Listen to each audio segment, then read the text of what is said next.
नमस्कार मित्रों, मैं हूं आचार्य अंकित नोटियाल। स्वागत है आपका हमारे YouTube चैनल धर्मशास्त्र में। जैसे कि आप जानते हैं कि हम इस चैनल के माध्यम से धर्म से संबंधित जानकारियां लाते रहते हैं। तो आज हम जानेंगे कि हमारे विवाह में अड़चनें क्यों आती है, हमारा रिश्ता होते होते क्यों टूट जाता है, उसके लिए हमें क्या उपाय करना चाहिए, किस भगवान की हमें पूजा करनी चाहिए, किस देवी की हमें आराधना करनी चाहिए, जो हमारा जो काम बनते बनते बिगड़ रहा है वो किस प्रकार से सुधरेगा, इस पर आज हम चर्चा करेंगे। सबसे पहले हम बात करेंगे विवाह को ही शादी कहते हैं। तो बहुत सारे लोगों का प्रश्न था कि हमारा रिश्ता बनते बनते टूट जाता है या हमारा रिश्ता ही नहीं होता है। कई लोग कहते हैं कि कुंडलियाँ आती है पर वो मिलती नहीं है।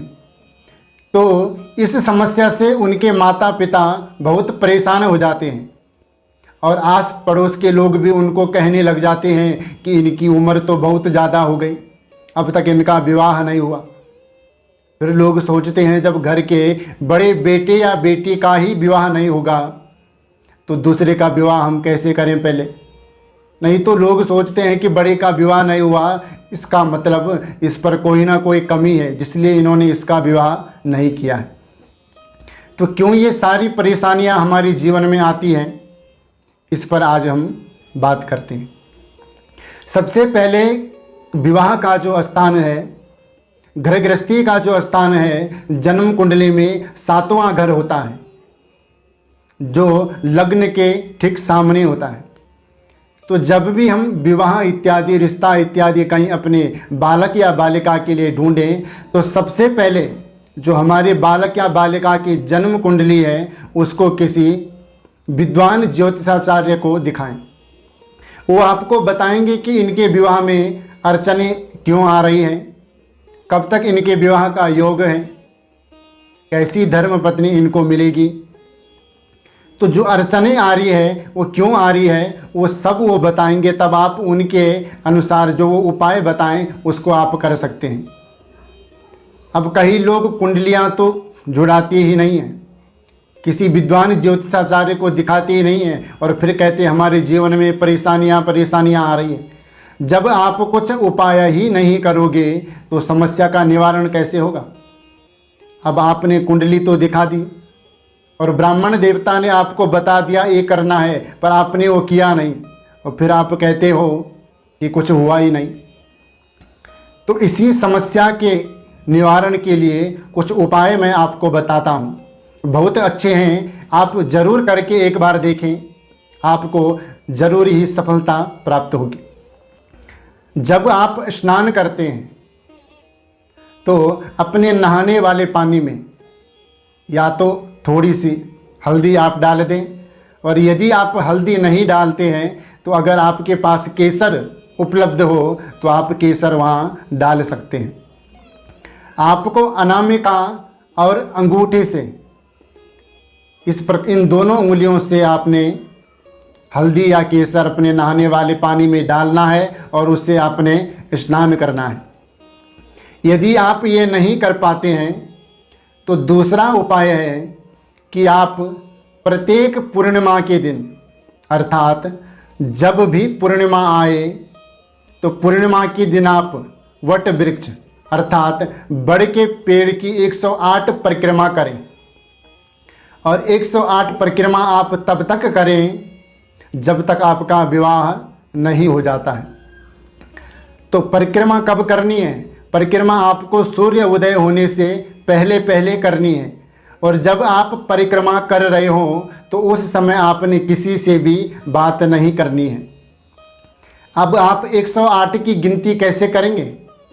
तो आप अपने घर से 108 दाने चने के गिन कर ले जा सकते हैं, या मुनक्का हो तो 108 मुनक्का आप गिन के घर से ले जा सकते हैं।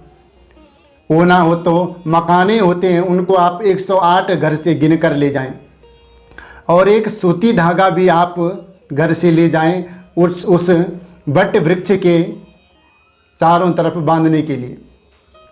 तो जब आप परिक्रमा करेंगे तो एक परिक्रमा आपकी जब पूरी होगी तो आपने एक दाना छोड़ देना है। इस प्रकार से आपकी 108 परिक्रमा पूरी हो जाएगी। तो 108 परिक्रमा आपने एक दिन में करनी है। हर पूर्णिमा में, पूर्णिमा आती है शुक्ल पक्ष में। यदि आपको पता नहीं है तो आप अपने ब्राह्मण से पूछ सकते हैं कि पूर्णिमा कितनी तारीख को है, उस दिन आप परिक्रमा करें। मन में आपने एक ही इच्छा रखनी है कि जो भी हमारे विवाह में अड़चनें आ रही हैं, जिस प्रकार से भी आ रही हैं, वो सारी अड़चनें दूर हो जाएं और हमारा रिश्ता अच्छी जगह हो जाए। हमें अच्छी पत्नी मिले, या कन्या कर रहे हो तो हमें अच्छा पति मिले, ये आप करें। यदि आप ये भी नहीं कर सकते हैं तो आपने अक्सर देखा होगा कि कन्याएं 16 सोमवार के व्रत करती हैं। तो जब आप 16 सोमवार के व्रत शुरू करें तो आपने ब्राह्मण देवता के द्वारा संकल्प करवाना है 16 सोमवार व्रत का, क्योंकि संकल्प जरूरी होता है। उसमें हमारा नाम आता है, गोत्र आता है, हमारे माता पिता का नाम आता है, हम किस चीज़ के लिए व्रत कर रहे हैं, विवाह के लिए कर रहे हैं, या घर की सुख शांति के लिए कर रहे हैं, या अपनी पढ़ाई के लिए कर रहे हैं, या अपने रोग निवारण के लिए कर रहे हैं। तो हमने वो भी उसमें उच्चारण होता है कि हम किस चीज़ के लिए कर रहे हैं, तब हमारे उस व्रत का हमें फल प्राप्त होता है। और जिस दिन हमारे 16 व्रत पूरे हो जाएं, 17वां व्रत हमारा जिस दिन होगा, उस दिन हमने ब्राह्मण देवता के द्वारा उस व्रत का उद्यापन करवाना है। उद्यापन में भी संकल्प होता है। तो जब वो संकल्प होगा तो हमारे जितने भी हमने 16 व्रत किए, वो सब व्रत हम भगवान शंकर को अर्पण करते हैं, भगवान शंकर को अर्पित करते हैं। तब भगवान शंकर हमारी मनोकामना पूरी करते हैं। यदि आप 16 सोमवार के व्रत भी नहीं कर पाते हैं तो आप सत्यनारायण भगवान का व्रत कर सकते हैं।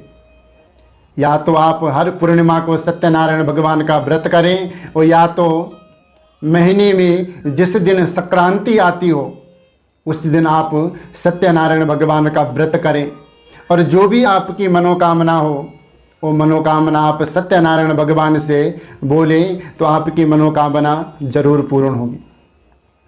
यदि आप ये भी नहीं कर सकते हैं तो जो कन्याएं हैं वो माँ भगवती गौरी का पूजन करें। आपने देखा होगा सीता मैया ने भी माँ गौरा जी का पूजन किया, रुक्मणी जी ने भी गौरा मैया का पूजन किया था।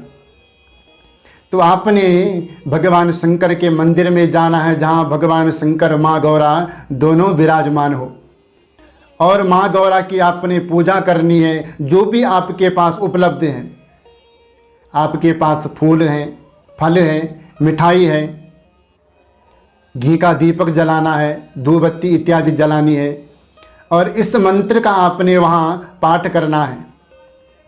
मंत्र आप ध्यान से पढ़िए, एक भी अक्षर अशुद्ध नहीं होना चाहिए। मंत्र है, हे गौरी शंकरार्धांगी यथा तुम शंकर प्रिया तथा माम कुरु कल्याणी कांत कांतम सुदुर्लभाम। इसका अर्थ है, हे गौरी, शंकर की अर्धांगिनी, अर्धांगिनी कहते हैं पत्नी को, कि जिस प्रकार आप भगवान शंकर की प्रिय हो उसी प्रकार से हे कल्याणी, हे माँ भगवती, मुझ कन्या को भी दुर्लभ वर प्राप्त करे। वर अर्थात लड़का, दूल्हा, जो मुझे भी प्रेम करे, जो मुझे भी हर खुशी प्रदान करे, हर समय मेरी रक्षा करे, ऐसा दुर्लभ वर मुझे प्राप्त करे। यदि आप ये मंत्र नहीं कर सकते हैं तो आप ये दूसरा मंत्र बोलें। ये मंत्र है माँ कात्यायनी का। जो नव दुर्गा है उनमें से जो छठा अवतार है, उसमें जो छठा नवरात्रा होता है उसमें माँ कात्यायनी का पूजन होता है। ये मंत्र श्रीमद् भागवत महापुराण में है। ये मंत्र गोपियों ने भी जपा था। गोपियों ने भी माँ भगवती कात्यायनी का व्रत किया था। माँ कात्यायनी को आपने खीर का भोग लगाना है, और जितना भी आपको पूजन आता है करना, जो भी आपकी मन की श्रद्धा हो उस प्रकार से आप माँ भगवती कात्यायनी का पूजन करें। और ये मंत्र आप बोलें कि कात्यायनी महामाये महायोगिन्यधीश्वरी नंद गोप सुतम देवी पति में कुरुते नमः। गोपियों ने कहा था, बोले हे माँ कात्यायनी, हे माँ योगीश्वरी, आप हर योगी के, प्रत्येक योगी के हृदय में आप विराजमान हैं। बोले नंद गोप सुतम देवी, ये नंद का जो लाला है ये हमें पति रूप में प्राप्त हो, ऐसी हमारे ऊपर आप कृपा करें।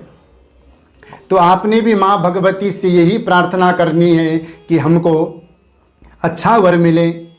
यदि हमारा कोई मनपसंद वर है वो हमें मिले, ये प्रार्थना आपने माँ भगवती कात्यायनी से करनी है।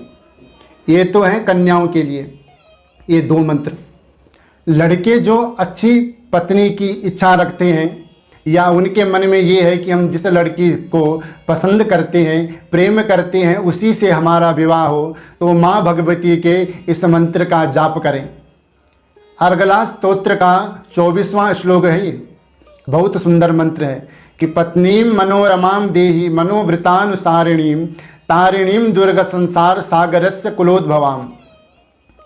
हे माँ भगवती, मन की इच्छा के अनुसार चलने वाली मनोहर पत्नी प्रदान करें, जो दुर्गम संसार से तारने वाली हो और उत्पन्न कुल में उत्पन्न हो। जैसे पत्नी, धर्म पत्नी उसे कहा जाता है जिसका पति यदि अधर्मी भी हो, नास्तिक भी हो, तो वो अपने पति को धर्म के रास्ते पर चलाएं, अपने पति का भी कल्याण करें, उसको धर्म पत्नी कहते हैं। विवाह के बाद पति के परिवार को भी अपना परिवार माने और धर्म मर्यादा के अनुसार अपने पति की सेवा करें, उसकी आज्ञा का पालन करें।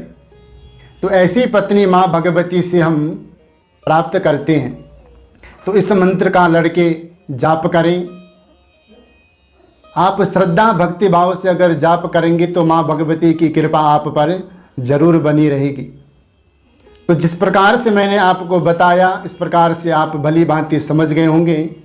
तो यदि आपको हमारे द्वारा दी गई जानकारी पसंद आए तो हमारे चैनल को सब्सक्राइब करें, लाइक करें, वीडियो को ज़्यादा से ज़्यादा शेयर करें, कमेंट करें। तब तक के लिए जय जय श्री राधे।